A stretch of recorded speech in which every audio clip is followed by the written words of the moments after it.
curando feridas que ninguém vê. Se você machucar o braço e aparecer com um curativo, as pessoas perguntam o que aconteceu. Elas veem o curativo, reconhecem que existe uma ferida, perguntam se está doendo, oferecem ajuda. Mas existe um tipo de ferida que não aparece no braço. Não aparece em nenhum lugar que os olhos humanos possam ver. Ela fica guardada num lugar dentro de você que não tem nome anatômico, mas que você conhece bem. É o lugar que dói quando alguém fala uma palavra específica. É o lugar que aperta quando uma situação te lembra de algo que aconteceu há anos. É o lugar que sangra em silêncio enquanto você sorri para a câmera, responde bem-humorado nas conversas, funciona na rotina como se nada estivesse acontecendo por dentro. Essas são as feridas que ninguém vê. E hoje eu quero falar sobre elas. Não para expô-las, para mostrar que existe um médico que as vê todas, que conhece cada uma pelo nome e que tem poder para curar o que nenhum olho humano consegue sequer encontrar. A maioria das pessoas carrega feridas invisíveis por décadas sem nunca ter recebido o cuidado que elas precisam. Não porque não haja cura disponível, mas porque existe uma barreira poderosa entre a ferida e a cura, e essa barreira tem um nome. Ela se chama vergonha. A vergonha diz que a sua ferida é fraqueza, que pessoas fortes não sangram por dentro, que admitir que você está machucado é perder o controle da narrativa que você construiu sobre si mesmo. E então você cobre a ferida com comportamento, com conquista, com humor, com distância emocional, com ocupação constante, com qualquer coisa que impeça que alguém chegue perto do lugar que ainda está escondido. E a ferida continua sangrando, silenciosamente, por anos. Deixa eu te falar sobre Viviane. Viviane tinha 43 anos, era professora, mãe de 3 filhos, esposa dedicada. Do lado de fora, era a pessoa que todo mundo chamava para pedir conselho, para apoio emocional, para um ombro. Era reconhecida pela sua força, pela sua estabilidade, pela sua capacidade de estar presente para os outros em qualquer circunstância. Por dentro, Viviane carregava uma ferida que tinha mais de 30 anos. Quando ela tinha 12 anos, o pai havia ido embora. Não da forma que acontece em divórcios difíceis, mas respeitosos. Ele havia ido embora sem explicação, sem despedida, sem carta, sem telefonema. Um dia estava, no outro não estava mais, e nunca mais voltou. E a menina de 12 anos, que ficou esperando por anos que o pai voltasse, ou que ao menos explicasse, foi crescendo com uma ferida que ela aprendeu muito cedo a cobrir com uma camada de força e de autossuficiência tão densa que ninguém nunca teve acesso ao que estava por baixo. Essa ferida contaminou tudo sem que Viviane percebesse a extensão do estrago. Ela nunca havia conseguido confiar de verdade no marido, mesmo ele sendo um homem fiel e presente, porque por baixo de toda a racionalidade havia uma voz que dizia que as pessoas que deveriam ficar sempre vão embora. Ela nunca havia conseguido receber ajuda sem sentir desconforto, porque receber ajuda significava admitir necessidade, e admitir necessidade era ser a menina de 12 anos que precisou e não recebeu. Ela havia construído uma vida inteira em cima de uma fundação que tinha uma fratura enorme e invisível. Numa noite, depois de uma discussão com o marido que havia começado por algo aparentemente pequeno e escalado para um lugar que ela não havia entendido, Viviane foi ao banheiro, olhou para o espelho e, pela primeira vez em 30 anos, se permitiu nomear o que estava dentro dela. Não para ninguém, só para si mesma, no espelho, em voz baixa. Eu ainda sou a menina que o pai abandonou, e eu nunca curei isso. Essa nomeação foi o primeiro ato de coragem da cura. Porque feridas invisíveis só começam a curar quando são nomeadas. Quando você para de chamar de estresse, de TPM, de cansaço, de temperamento difícil e começa a chamar pelo nome real: rejeição, abandono, abuso, traição, negligência, humilhação, perda. Essas palavras doem quando você as pronuncia sobre a sua própria história, mas elas também libertam, porque você não pode pedir cura para algo que você se recusa a nomear.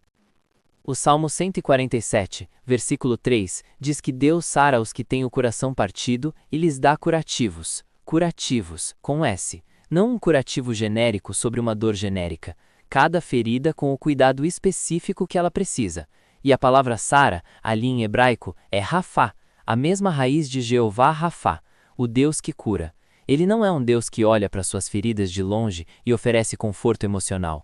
Ele é um Deus que desce, que chega perto, que toca o que está partido e aplica o que é necessário para a restauração. Mas existe uma condição que aparece nesse versículo que é fundamental. Ele sara os que têm o coração partido, não os que fingem que o coração está inteiro, não os que apresentam para Deus a versão curada antes da cura, os que têm o coração partido, os que chegam com a ferida aberta, sem esconder, sem performar inteireza que não existe. Deus não tem problema com as suas feridas, Ele tem toda a capacidade de lidar com elas. O que impede a cura não é a extensão da ferida, é a resistência de mostrá-la. Viviane passou por um processo de cura que levou tempo, não semanas, meses, sessões de aconselhamento pastoral, orações específicas sobre a rejeição do pai, momentos de perdão que ela precisou fazer várias vezes, porque o perdão de feridas profundas raramente é um evento único, é um processo progressivo. Houve dias em que ela pensou que não estava avançando.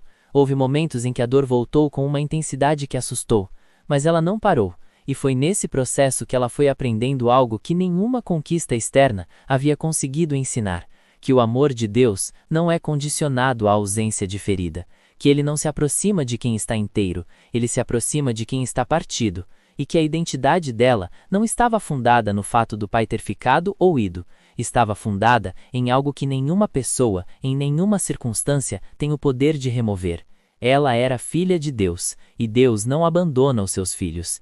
Essa verdade, que ela havia sabido intelectualmente por décadas, finalmente desceu do nível da informação para o nível da experiência, entrou no lugar onde a ferida estava e começou a curar de dentro para fora. Existe uma diferença entre saber que você é amado por Deus e sentir que você é amado por Deus no lugar exato onde foi rejeitado. Essa diferença só acontece quando você leva a ferida para Ele, em vez de escondê-la. Hoje, Viviane é uma mulher diferente, não porque o pai voltou, não voltou, não porque a infância foi diferente, não foi, mas porque a menina de 12 anos que ficou esperando finalmente encontrou o pai que nunca vai embora. E essa descoberta curou algo que 30 anos de força, de performance e de autossuficiência nunca haviam conseguido tocar. Ela me disse uma coisa que ficou gravada aqui. Eu gastei 30 anos tentando provar que não precisava de ninguém. Quando finalmente admiti que precisava e fui a Deus com a ferida aberta, descobri que Ele havia estado esperando por esse momento desde sempre. Eu preciso te perguntar agora com cuidado e com respeito pela sua história específica. Qual é a ferida que você está carregando que ninguém vê?